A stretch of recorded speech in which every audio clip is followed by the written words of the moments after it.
Shalom saudara dan saudari yang dikasihi dan diberkati Tuhan dimanapun Anda berada.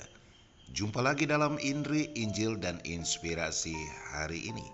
Hari Jumat dalam pekan biasa yang ke-33.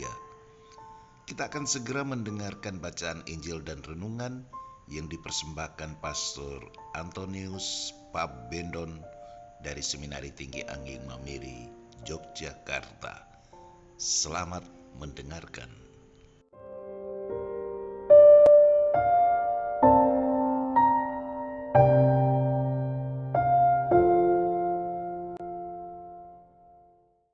Shalom sahabat-sahabat Indri. Pada hari ini tanggal 20 November 2020 kita akan merenungkan bacaan dari Injil Lukas pasal 19 ayat 45 sampai dengan 48.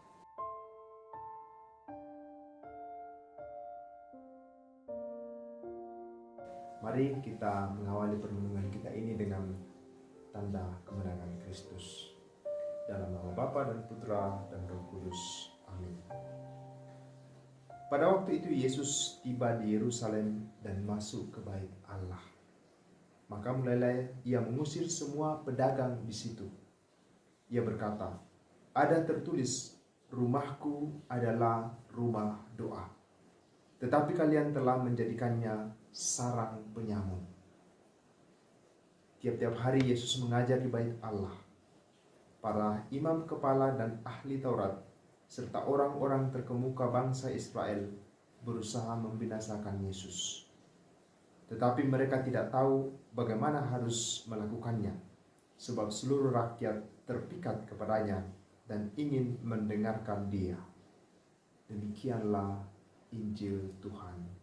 Terpujilah Kristus.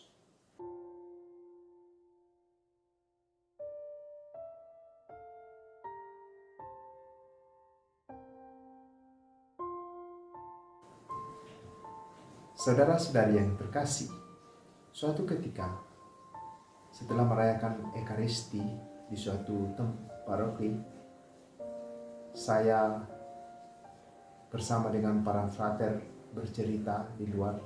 Tiba-tiba dari dalam gereja terdengar suara beberapa umat bertengkar. Saya merasa jengkel lalu masuk ke dalam gereja. Rupanya mereka sedang mempertengkarkan tentang sistem kerja dan pengelolaan keuangan pada saat itu. Saya malu dan saya marah kepada mereka.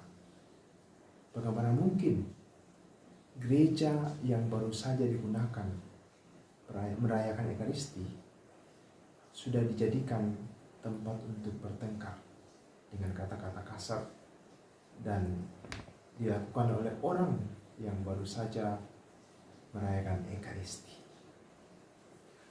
Pengalaman ini saya ingat ketika saya membaca bacaan Injil pada hari ini.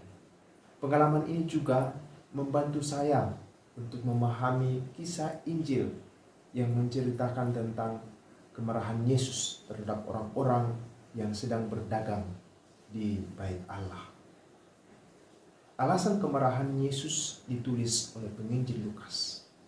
Rumahku adalah rumah doa, tetapi kalian semua menjadikannya sarang penyamun.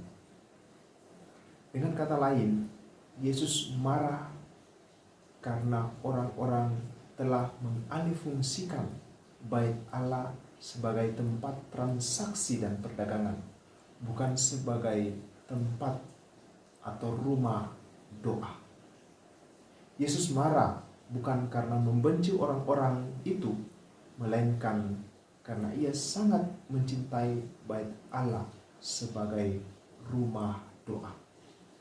Yesus berani mengambil langkah tegas demi menegakkan kebenaran dan kebaikan yang meskipun taruhannya berat. Dia dapat saja dibenci, bahkan dibinasakan oleh orang-orang yang telah mendapat untung atas transaksi tersebut. Melalui kisah ini, kita dapat belajar dua hal. Pertama, untuk memperjuangkan suatu kebenaran dan kebaikan, kita harus memiliki keberanian dan ketegasan yang didasari oleh cinta yang tulus.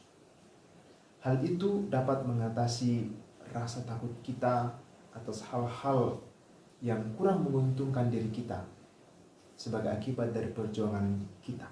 Misalnya dibenci, dijauhi, dicemooh, dikucilkan, dan sebagainya.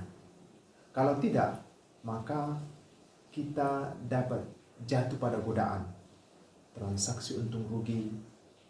Yang menguntungkan diri kita sendiri akan kita pilih, tetapi yang merugikan diri kita sendiri akan kita jauhi, meskipun itulah yang benar. Kedua, segala sesuatu seharusnya digunakan sebagaimana fungsinya. Dalam hal ini, yang disoroti oleh Yesus adalah bait Allah. Yesus menghendaki agar bait Allah itu digunakan sebagaimana mestinya, yaitu sebagai rumah doa, tempat manusia mengalami perjumpaan personal dengan Allah, bukan sebagai tempat transaksi ekonomi. Tempat manusia mengalami kehadiran Allah dalam keheningan dan ketenangan batin, bukan tempat hiruk pikuk persaingan dan kebisingan orang-orang yang lalu lalang layaknya sedang belanja di pasar. Tempat persatuan keallahan dan kemanusiaan, bukan semata tempat manusia menjajakan keunggulan kemanusiaannya kepada sesamanya yang lain. Saudara-saudariku yang terkasih, mari kita merenungkan dua pesan ini dalam kehidupan kita sehari-hari dan melihat sejauh mana kita memperlakukan bait Allah, atau dalam hal ini sebagai orang-orang Kristiani, bagaimana kita memperlakukan gereja ketika kita masuk gereja dan merenungkannya itu dalam kehidupan kita sehari-hari. Semoga sabda Tuhan ini membantu kita, menginspirasi kita dalam menghayati hidup kita, dalam membangun relasi dengan Allah setiap hari. Amin. Semoga saudara-saudari sekalian dan usaha saudara-saudari senantiasa dibimbing, dilindungi, dan diberkati oleh Allah yang Maha Kuasa, Bapa dan Putra dan Roh Kudus. Amin.